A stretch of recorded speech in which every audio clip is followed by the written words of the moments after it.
be, thank you very much. This session is meant to be a workshop, as well as a talk about kind of situating your feedback into my own project and what I've learned from the oral history archives. So I will hope to get some feedback from those of you here today, virtually or online. So as I said, I will be talking about the oral history archives and specifically what information it contains about the Issei, Nisei, Sansei generations of Japanese Canadians.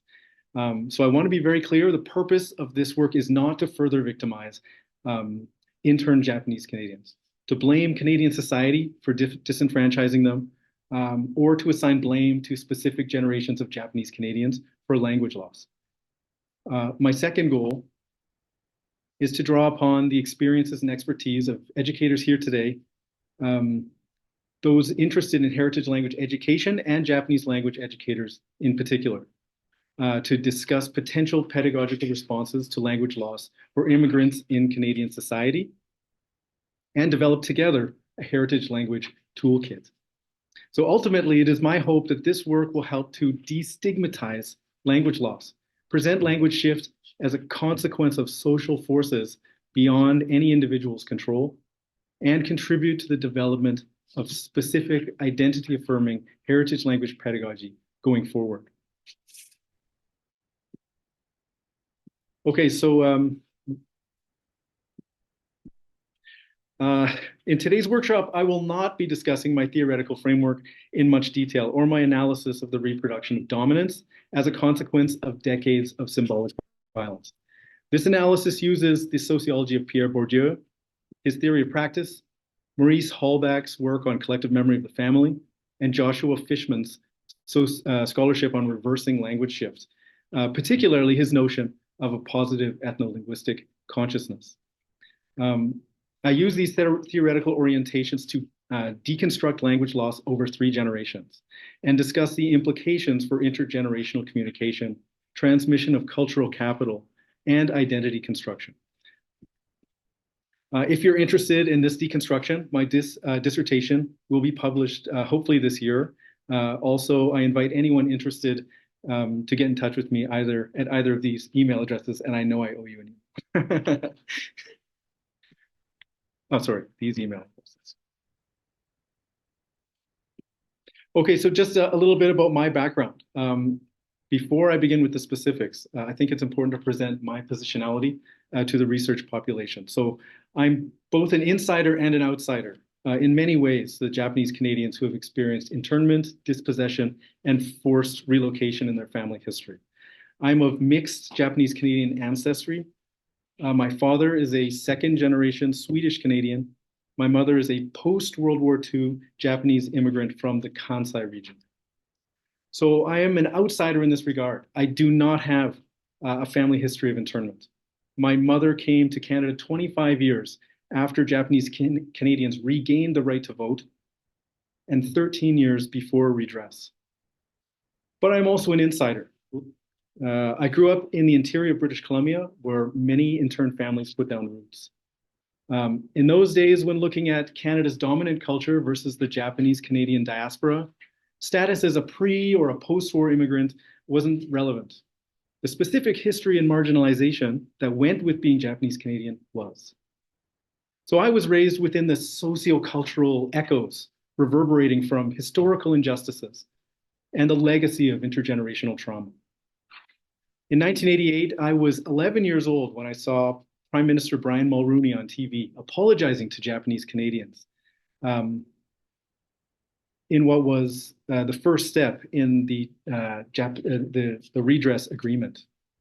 Like many young Japanese Canadians of the time, I had more questions than knowledge about the past. Why was the Prime Minister apologizing? What had the government done to Japanese Canadians? How did this history impact my own family?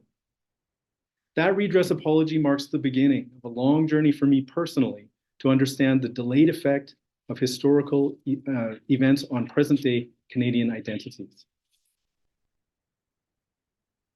So now that I've situated myself within the Japanese Canadian community, let's look at the specifics of my research population. Japanese Canadians who have experiences of internment, dispossession, and forced relocation during and after World War II in their family history. Due to the extreme nature of these events, the impact on culture has also been extreme. While direct witnesses are beginning to disappear, the intergenerational trauma remains. So let's look at first at the context in which language loss occurred. During the war years, Japanese Canadian language schools were closed. Community newspapers in Japanese were shut down. And Japanese language education in the internment camps was prohibited. The distances between family and friends created by the dispersal east of the Rocky Mountains resulted in small pockets of Japanese Canadians with few community resources beyond the family for language education and cultural preservation intergeneration.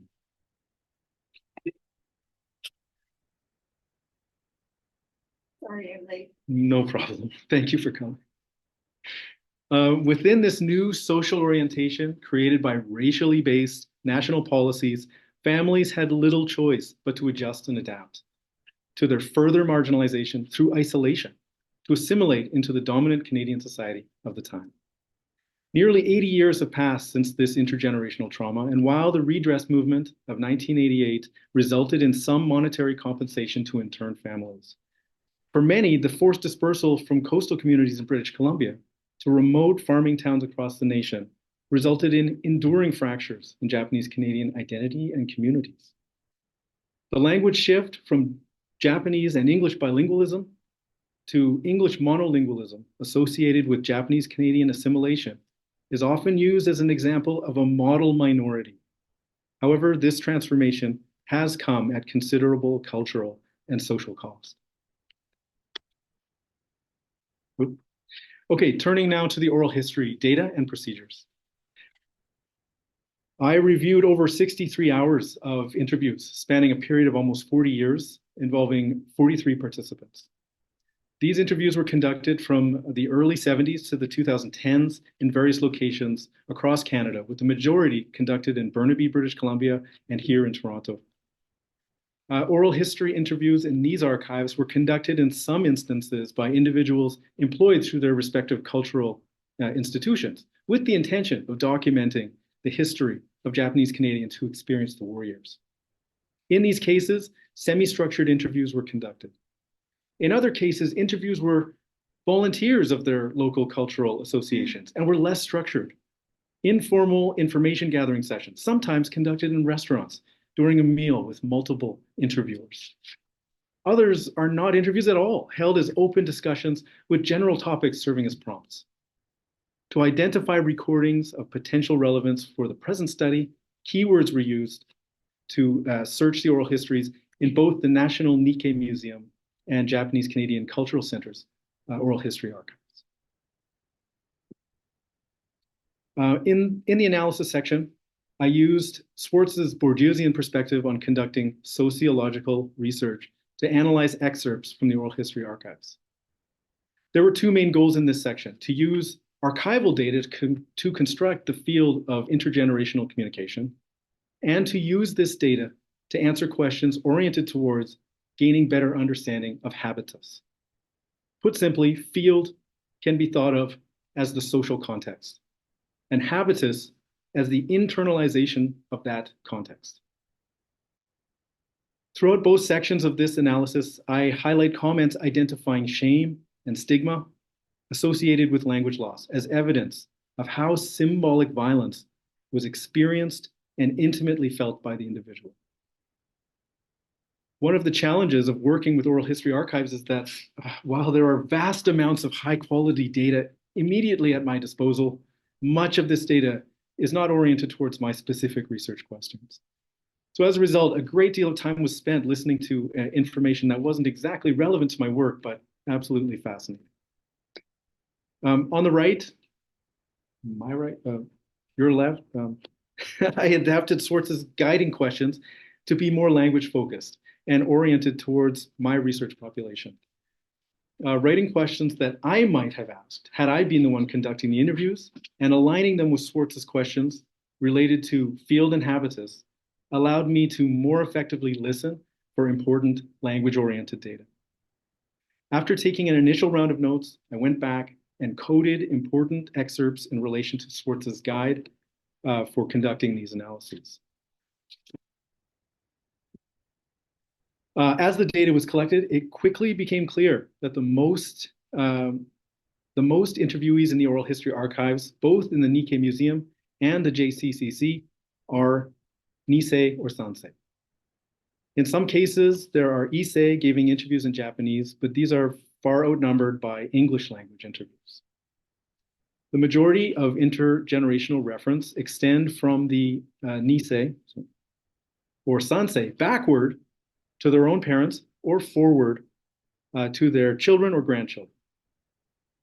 In the next series of slides, let's take a look at the Issei Nisei and Nisei Sansei family units in terms of language practices.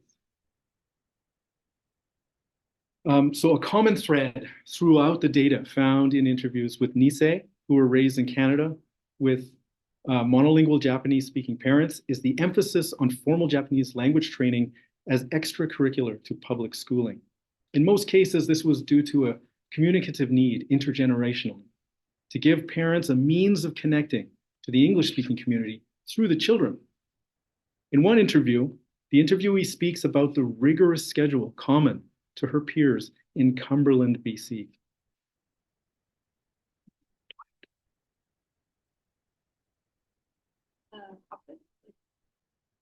Up it.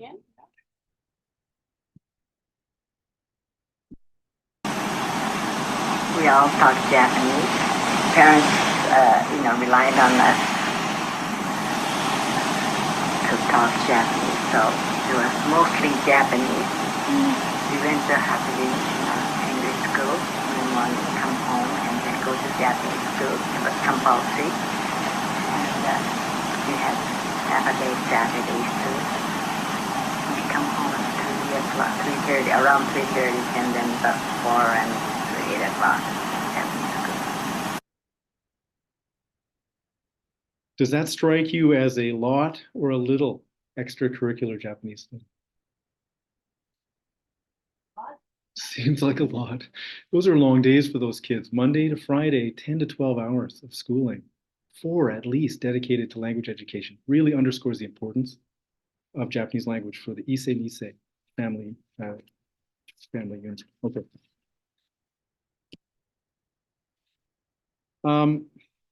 Let's move from schooling to language content.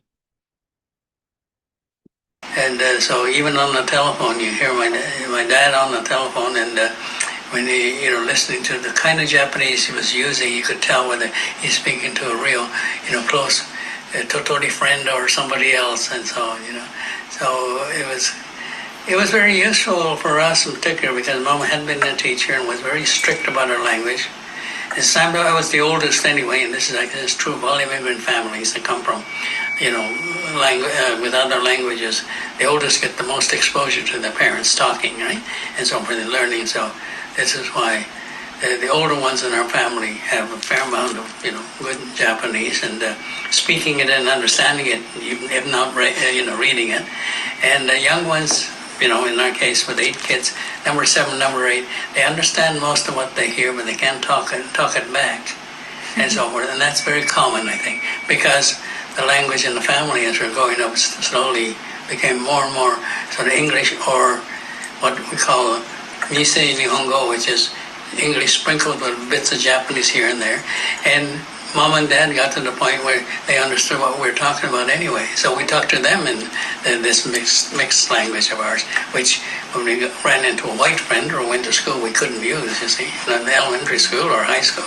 But at Japanese school, we do that all the time. Are there any interesting language practices that stand out here to you? Expressions sprinkled with Japanese. It was mostly English with sprinkled. Yes, the Nisei Nihon. That's a great observation. Absolutely. And I remember that, hearing that from my grandmother and my uncles talking to each other. Oh, really? Yeah, especially my uncle, he was born in Canada. So he could speak some Japanese, So he would try speaking in Japanese, and then when he didn't know the Japanese word, he put the English word. Aha. And I guess, I think my grandmother must have understood, she understood, there was enough Japanese that she could understand what he was trying to say. That's fascinating. Fascinating. The intergenerational translanguaging practices. Yes. Yeah. In our family, it was quite different because my great grandparents came to Canada in 1900, and my great aunts and uncles, for the most part, were born in Canada. So my grandmother, actually, she was born in Japan and she came later. But she spoke very good. So there wasn't that need between the generations. So my parents don't speak Japanese, and my understanding of Japanese. And there was also a really big difference in, maybe this material is coming from the cultural center, so you're going to get more people who are focused on culture, but there were also a lot of families that just, their kids didn't go to Japanese language, like that wasn't a priority for them, like on both sides of my family. And in fact, in the internment camps, I know there was like some bullying based on those distinctions between the families that were more kind of oriented towards keeping the culture, kids that moved up from Japanese school, and then my sister, my mom's side, who didn't have that, and they were actually. Wow. That's just sort of, I know Frank actually. Should Oh, you do? mention that Frank is now like. Yeah, that's right. And he still has that happening. Yeah. I saw him in the summer. So when he says he's like the oldest in his family, he's going back a long way. Yeah. So like the younger ones. Although in the war, he because he had that Japanese base, he was recruited as an interpreter. Yeah. His story is truly inspiring. His life has been is just incredible. He has about 4 hours of recordings at the Cultural Center, and it's worth listening to. I suggest anybody who can get a hold of it to check it out. He's a fascinating guy.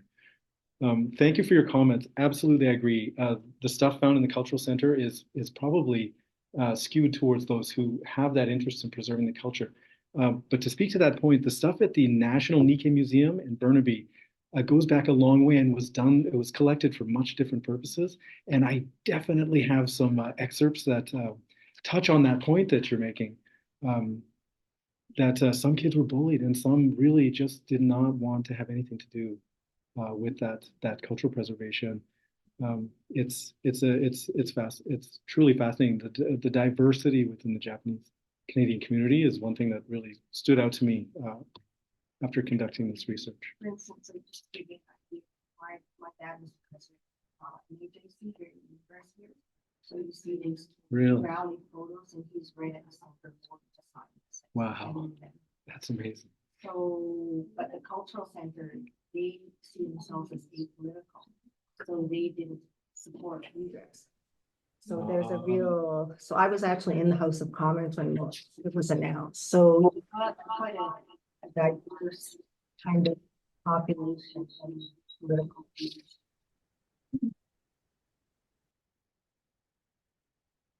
I didn't know about that some of the kids were bullied. Because both my parents went to Japanese language school, I just assumed everybody did.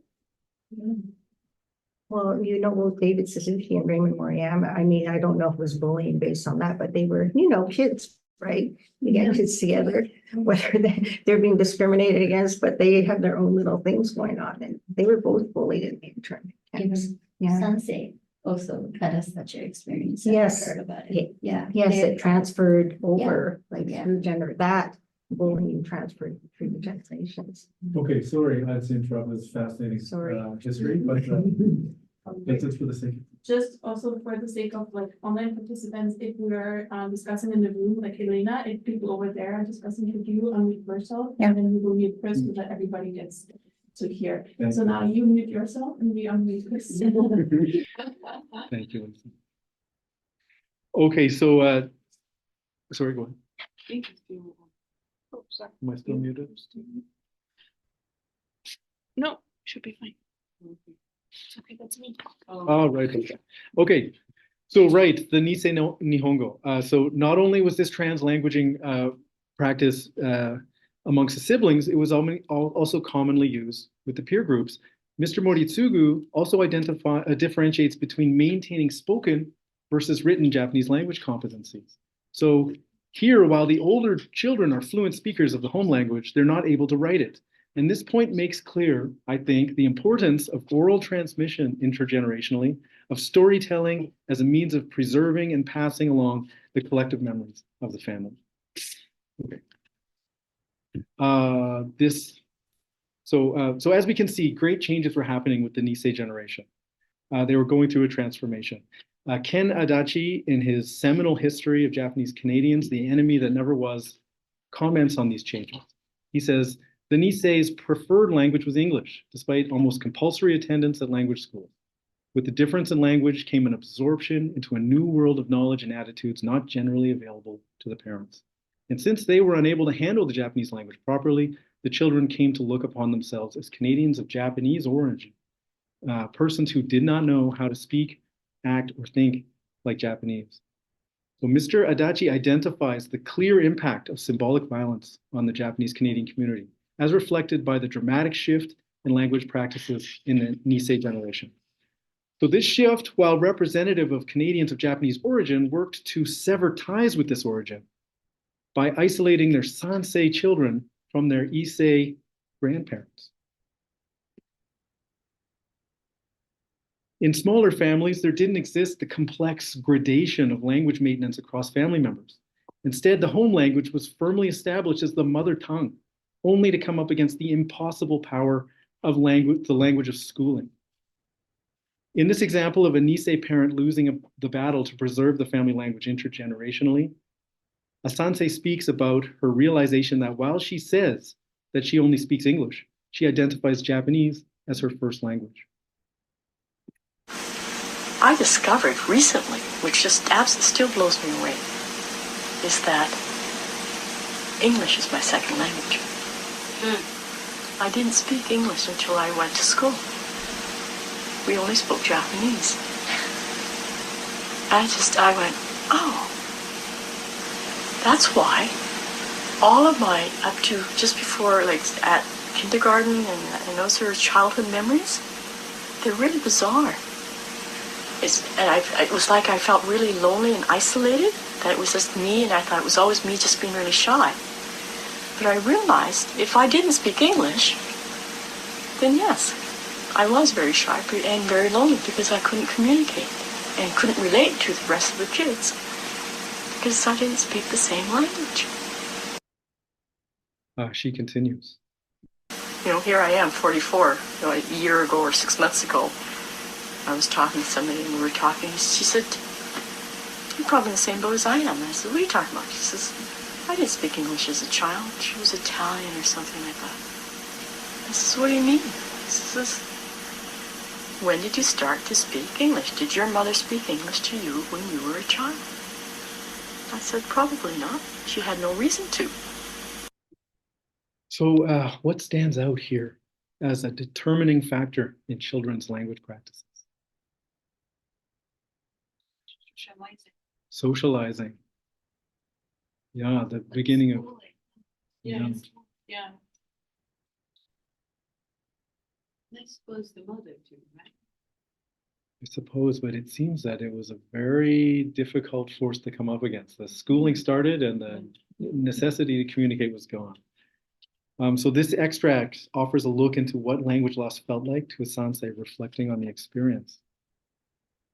She had memories that prior to this realization were bizarre and hard to understand.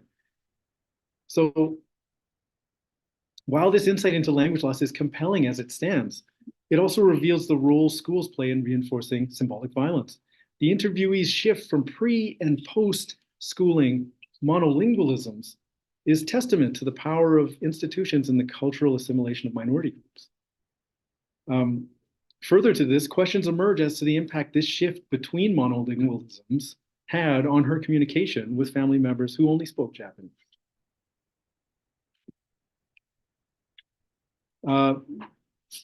I was just gonna say, it's Yes. interesting, in my case, my father took me aside in kindergarten, speaking English all the time. Or at school, we're gonna stop speaking Japanese to you at home, Wow. so they stopped. So Wow. from that point on, I started to lose my language. I Yeah. retained enough to talk to my grandmother until she died, but it's very, very basic Japanese. It's interesting that and the thing is, I asked him a few years before he died, I said, was that intentional? Do you remember? He didn't remember telling me that. Really? Yeah. Wow, that's fascinating. Wow, interesting. We'll hear some extracts today that might resonate with that story, actually. Thank you for sharing that. So many Sansei report this crisis of identity, of not being mainstream Canadian, but also not being Japanese due to their English monolingualism. This extract offers a clear view into the rationale many held for choosing to withhold collective memories of the family to their children. When I first started, I thought, well, I'm going to do this for the Issei's, the old-timers who lost something. That was my thinking. And many of us went in that way. And then we realized as we went along that, hey, we're involved too. We were affected too. And then later on, my daughter says, I'm an offshoot of this, all of this. So indirectly, she's affected. You know, although we didn't say about our uprooting too much to our children. I don't remember talking much about it, except that I said we had to grow sugar beets and not anything else. And then so my children didn't know anything about these. Maybe they might have heard a few things here and there from some people, but we didn't talk about it because we didn't want our children to go through with a chip on their shoulder, like, you know. So we want them to be like other Canadians. So we want them to grow up, be free, have the mind of free as other Canadians. So we thought this, we talked about it. They can grow up, you know, naturally. But my daughter would say, for instance, when she went to university the first year, why didn't you teach me Japanese? It was difficult when she was learning Japanese the first year at university. And I said, well, I thought maybe, you know, you can learn Japanese if you wanted to. And if you know, because we had to go to Japanese school, right? Right after our English school, we had to go to Japanese school 1 hour each day, and we all hated it. Okay, and now when I think of it as a grown person, and the world is more intermixed, we're more internationally visiting each other and get to know more. It's an advantage to be able to speak more language. So now I wouldn't mind if I was going to Japanese school learning. See, the value would be different. But at the time, since you discriminate so much, you just try to do away with it. So I think that's what a lot of the Niseis went through. Do away with it. That speaks, I think, to what you were saying. Well, that's interesting because sometimes I used to think when I wanted to learn Japanese, I would say to myself, why would I want to learn the language of the enemy? Because as a Canadian, Oh my. I know, isn't it? It's That's awful, fascinating. but that thought often came to surface. Wow.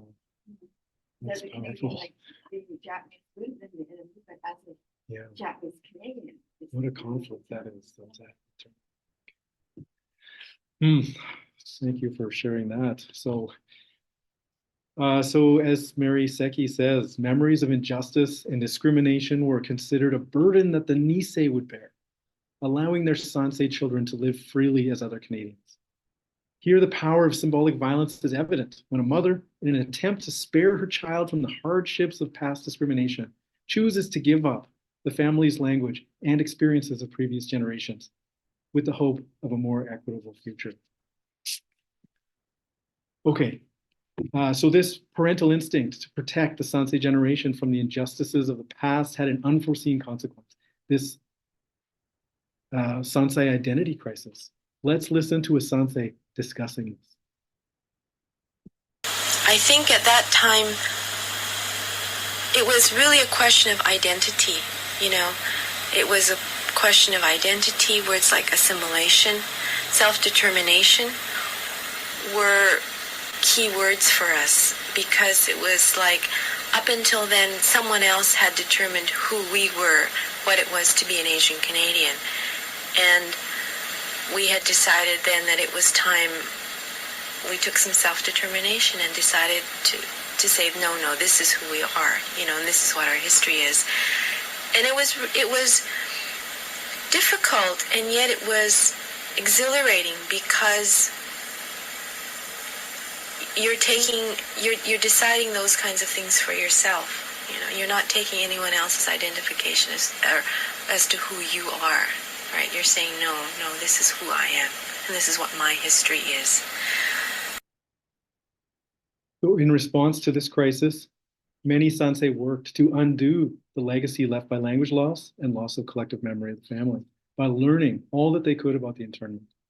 Much of the Sansei effort to address their identity crisis took the form of social justice movements and activism aimed at achieving self-determination. For some, in the oral history archives, pursuing heritage language learning was a means to these ends.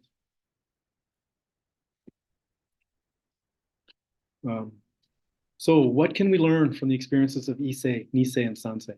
What can we learn from their intergenerational struggles to understand better the present context of heritage language learning? The legendary journalist, broadcaster, and possibly last remaining Japanese-Canadian World War II veteran, Frank Moritsugu, had this to say about the past and the present. They are among the people who really don't want to know about what happened to the other Japanese Canadians. That's not us. We're separate from you. We're different from you. You know, which is they are.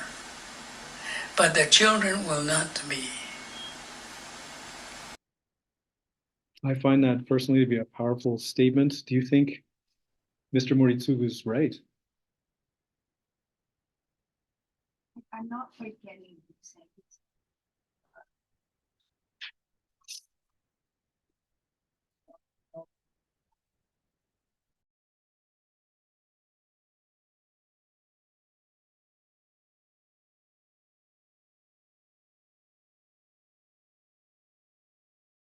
In Japan and Canada were traumatized, Yes. right? I had a really good discussion actually with some, younger post-war immigrants. Their parents, it was kind of the same thing, right? Their parents didn't talk to them about like the bombings and the firebomb, atomic bombs and all that. And again, like what Jimmy is saying, it was just like also this feeling on our part that we were the victims of Japanese imperialism. And Japan was devastated after, so it was really hard for each community to know each other, and very difficult. I think that's one of the big things actually. It's very difficult for post-war immigrants when they came to Canada and discovered that we didn't speak Japanese, I think that must have been really difficult. And the other really difficult thing, this isn't about language, but just like all of a sudden they had this, this different view of Japan that, they had never been exposed to before. Mm-hmm. And then the other thing about the post-war years in Japan was that there was censorship, right? Like the Americans censored. The Japanese couldn't even talk about anything about the effects of the atomic bomb on them. They couldn't. So it's a very, so it's challenging. And I wouldn't say that they don't want to know. I think that people who want to know about history, social justice are a smaller subset of any population. And I have met a lot of post-war, immigrants, younger people who are really more interested in the history here than people whose ancestors went through it, So I wouldn't really agree. I think there's a lot more nuance, maybe from my point of view as a younger Japanese Canadian. That's a fascinating counter to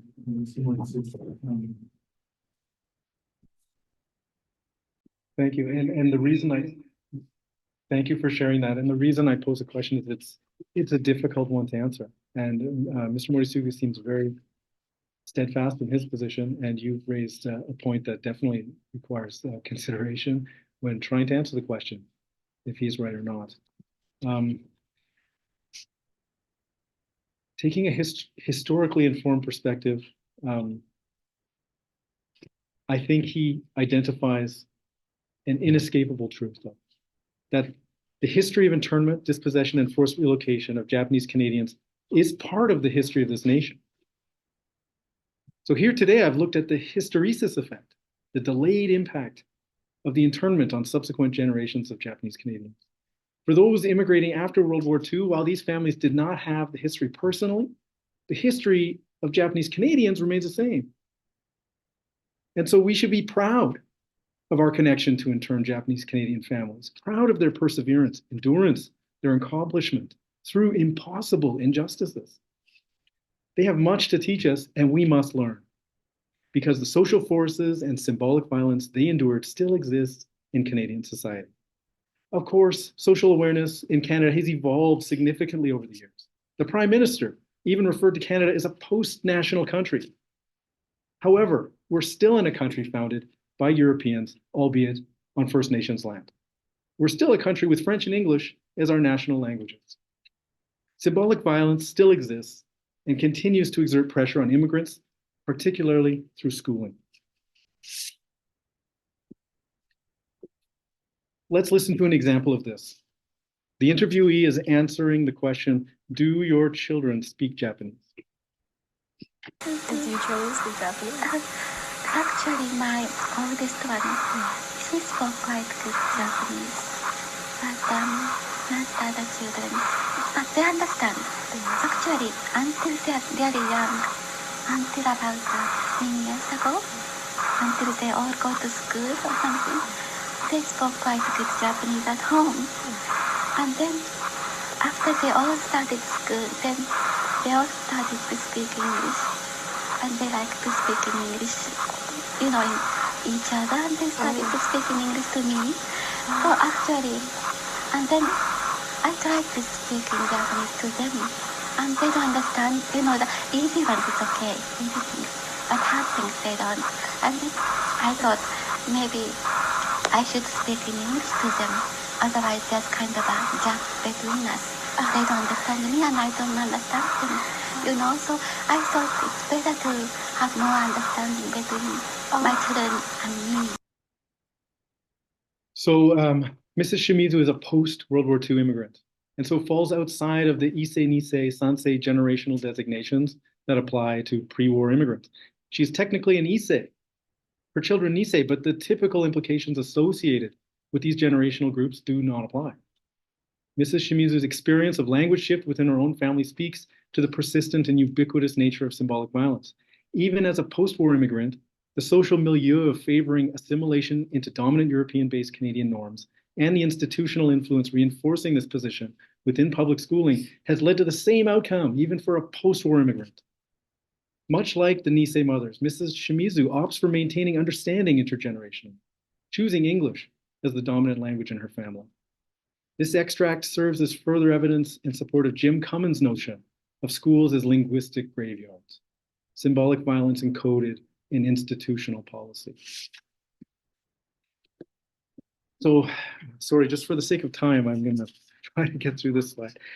Through the oral history archives, there's a discussion of the various positions and stances in the Japanese Canadian diaspora. You can see at the top. These are the positions. I've included Hapa and Hafu, mixed ancestry people from second generation onward, because intermarriage could happen at any time and happen at a very high rate. The lower portion represents the various positions in terms of intergenerational interaction. So the most obvious interaction between these positions are from parent to child, from one generation to the next, in a linear fashion. These interactions fall within the koseki, or family register system, containing parents and children in the family unit. So this would have come with the Issei as they came here. That's the system in Japan. So they would have brought that reference as what the family unit is.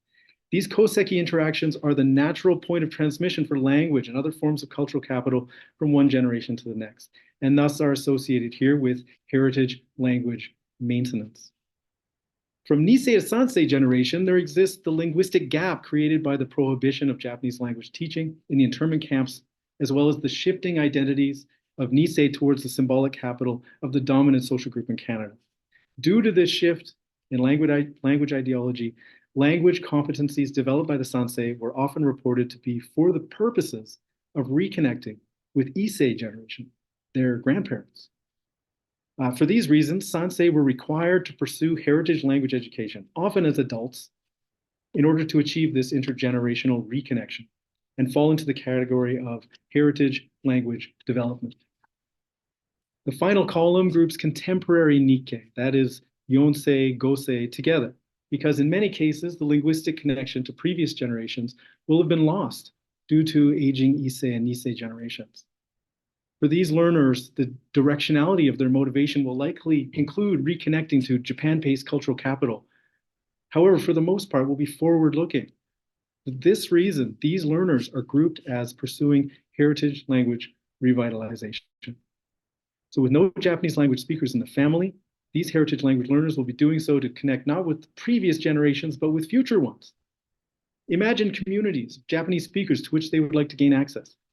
Perhaps to other heritage language learners of Japanese, or their new immigrants from Japan, perhaps as an attempt to create a positive ethno-linguistic consciousness within their families, with their own children. Based on these three categories associated with intergenerational interactions, I would like to present a few scenarios for discussion. So we're going to look at each in turn. We don't have a ton of time, unfortunately. We're going to look at each one: maintenance, development, and revitalization. So scenario one is heritage language maintenance. Here, the child enters school as either a monolingual speaker of the mother tongue or bilingual with the language of schooling. Referencing again Jim Cummins' idea of schools as linguistic graveyards and the extracts you've heard here today. How can educators show children entering grade school that their mother tongues are as valuable as English?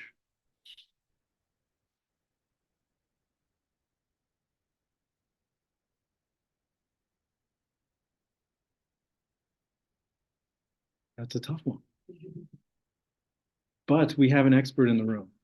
So two ideas that address this first scenario head on are Dr. Lupishon Vorsman's project, Language Friendly School.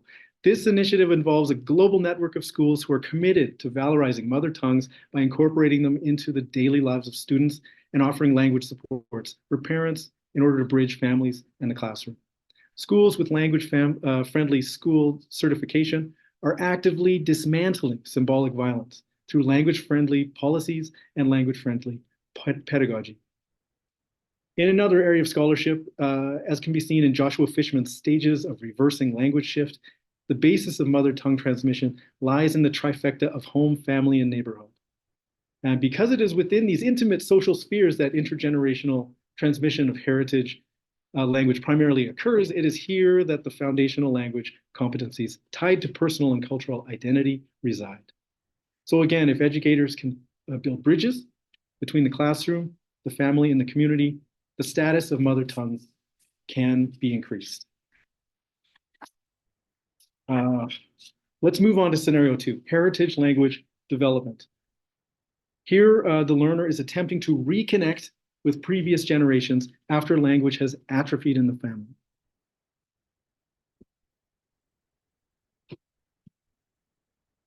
I thought, well, how terribly unfair, you know, like, I mean, a language should be means of communication. Here, the Japanese language, you know, not only have to have your psychology, your sociology worked out, but you have to have your cosmology worked out before you can speak it properly. It's too much. So he uses hyperbole to suggest that Japanese language has so much inbuilt social complexity that it's impossible to communicate effectively as a learner who will likely not have all the social nuance understood prior to speaking. And so the question is, how can shifting to focus on family change the way heritage language is taught? How could focus on family? I have some ideas, and I'm just worried about time, so I would love to hear your ideas. There is a Google form at the end of all of this, so if you don't get a chance to give your opinion here, you can do so on the form and have a chance to win a gift card. So, one area of consideration where tailoring language goals aimed at family language practices might happen is with the Japanese honorific speech system called keigo.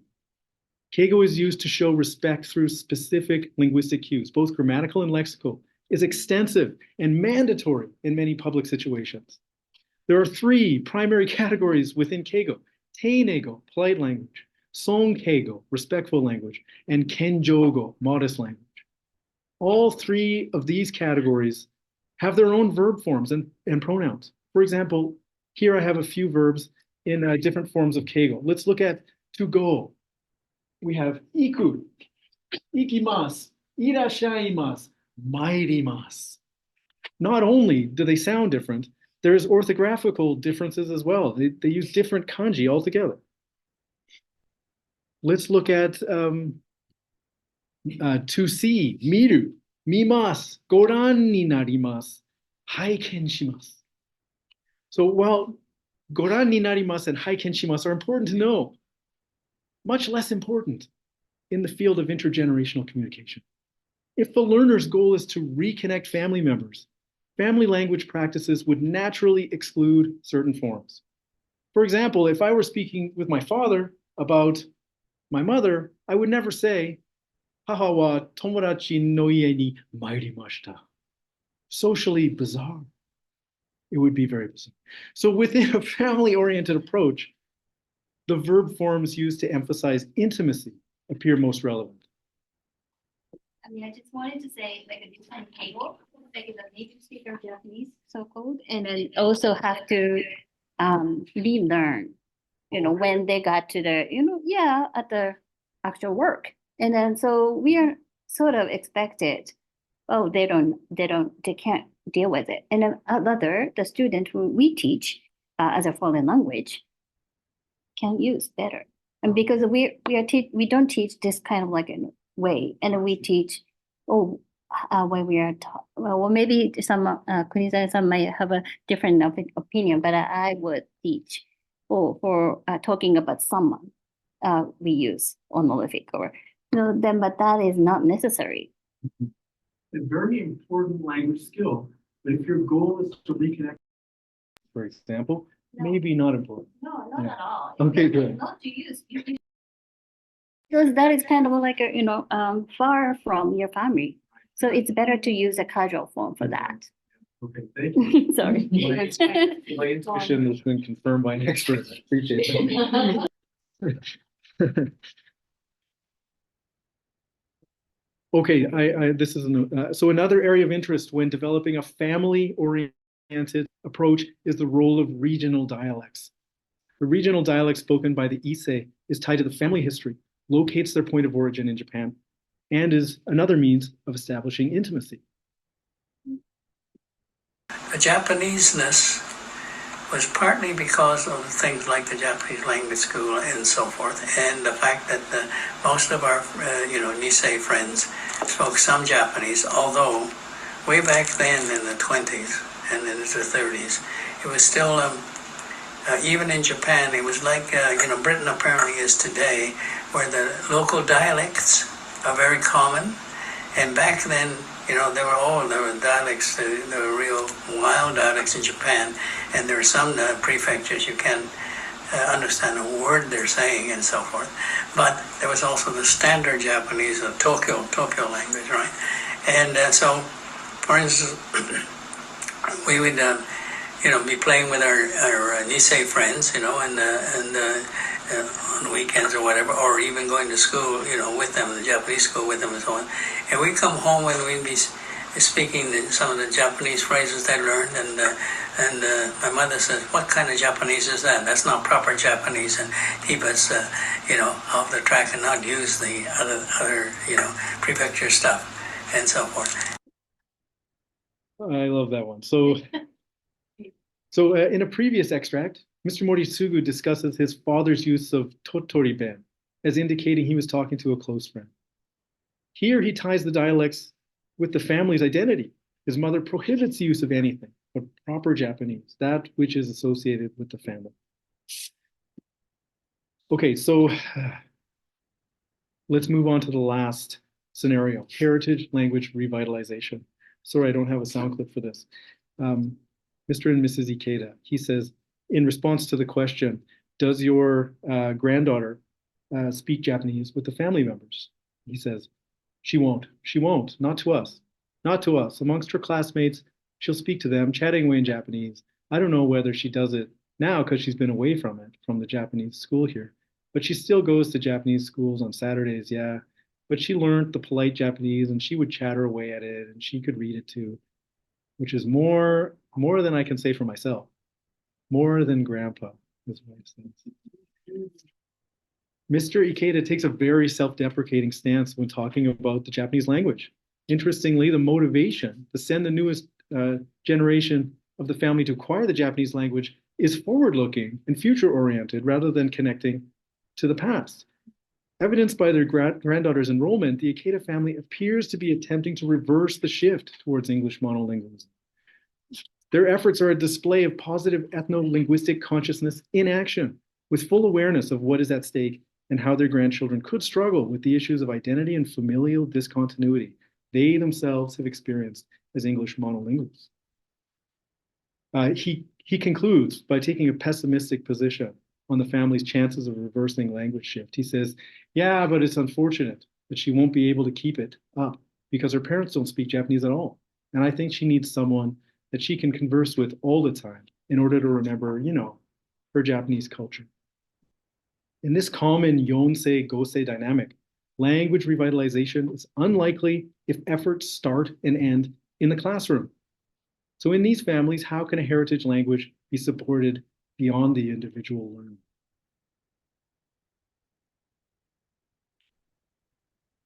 Involving family. Absolutely, that's a great idea. Project, and the student father was involved in the project, in the video. He was always, yeah, so that was happening for the COVID time. Yeah, and that's I wrote about. So I mentioned, yeah, that was fascinating. She brought back, she took the courses of foreign languages, but take home and then do talking about, oh, I heard this or I heard that, or this means what, or she started to talk about it with the father, and also she has decoration or she has various things. And but one of the things I was kind of like interested in was he is started, oh, I heard this one from my father, or yeah, the connection just grandchildren sort of brought back, and then as a family has a kind of really happy memory, and then that sort of bilingualism, I think, like people call the harmonious of bilingualism. That's I'm kind of advocated. So yeah, that was wonderful examples for this, I think. Yeah. Yeah, I think that's interesting, the revitalization. That's certainly kind of happening in our family. And it's got nothing to do with our, nephews and nieces and grandchildren wanting to speak to their grandparents because they don't speak Japanese, right? But they're taking Japanese courses at high school, in university. They want to go to Japan. And I think also that the shifting demographics here, now I think we're at a point in Canada where Nikkei are Japanese in Canada are 50-50 pre-war and post-war. So there are just more Japanese speakers around, not the pre-war. So there's more motivation for the pre-war Japanese, the younger people, to, there's more opportunity for them to speak with the kids of the kids, the Nisei of the post-war generation. They're very different from their parents, right? But the Yonsei and the Nisei are the post-war generation. They're getting together, and I think that will kind of really boost the I don't know, the interest in learning. In anime. or Mhm. Yeah, I was like, thinking maybe references to Yeah. pop culture. Yes. All these kinds of things. and Yeah. the social status is going up about Mhm. learning languages. I mean, learning Japanese, and that's really impact on them. Yeah, according to my our data.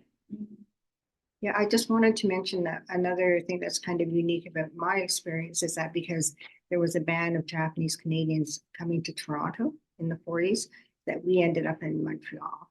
So in a way, I actually feel more, well, what should I say? I have more regrets about not learning to speak French than speaking Japanese. Because I grew up in Quebec, but so anyway, it's just a little different. I'm almost. I know we're past the top of the hour. We're past the top. Okay, so. Ooh. So here are some resources in the literature that I think speak to this third scenario. The founder of sociology of language, Joshua Fishman, said that reversing language shift is unlikely. Clearly, more research is necessary in this area. I'm very interested to learn from others engaged in researching reversing language shift, particularly those studying First Nations language revitalization in Canada. Drawing upon Pavlenko and Norton's notion of imagined communities in English language learning, a heritage language orientation towards imagined communities in the family is the family, I think, whether reconnecting to previous generations or revitalizing the language for future generations. Plurilingualism promotes the attitude needed for heritage language learning. Previous descriptions of bilingualism treat each language as needing to be at the same level of fluency. With this definition, most heritage language learners would never be considered bilingual. In plurilingualism, every learner is a legitimate plurilingual language user because equal levels of fluency across languages, dialects, even registers is not expected. Learners are encouraged to develop their language repertoires where unequal competencies between languages are celebrated, not treated as evidence of deficit. For me personally, when I first learned about plurilingualism, I was unburdened of the comparison to native Japanese speakers. For the first time, I saw my language my language competencies in a positive light, and felt like a legitimate member of the Japanese language community. To my mind, plurilingualism is the foundational attitude needed for heritage teaching and learning. And finally, what I hope you take away from this today is that heritage language learning cannot be treated as a second, additional, or foreign language. To best address the specific needs associated with the three categories of heritage language learning presented today, a family approach is needed. Within this approach, lessons should be tailored to target family language practices, restore intergenerational power dynamics, valorize the family's regional dialect, and extend learning beyond the classroom. It is my hope that through a family-based approach, the prognosis for reversing language shift can improve from unlikely to possible. I want to thank you all in person and online for attending my GradTalk today. Especially, I want to thank my participants, the Japanese Canadians who had the courage to be interviewed and have their stories preserved in the oral history archives. This research and any momentum that comes from it would not exist if not for them. As I stated at the beginning, I'm very eager to get your suggestions, feedback, comments about this project. I have this QR code, which will take you to a Google form. It basically covers the questions that I presented to you today. They're all open-ended. If you add your email address at the bottom, you will be entered to win a $200 Indigo gift card. Whoa. Whoa. Thank you. Stay tuned.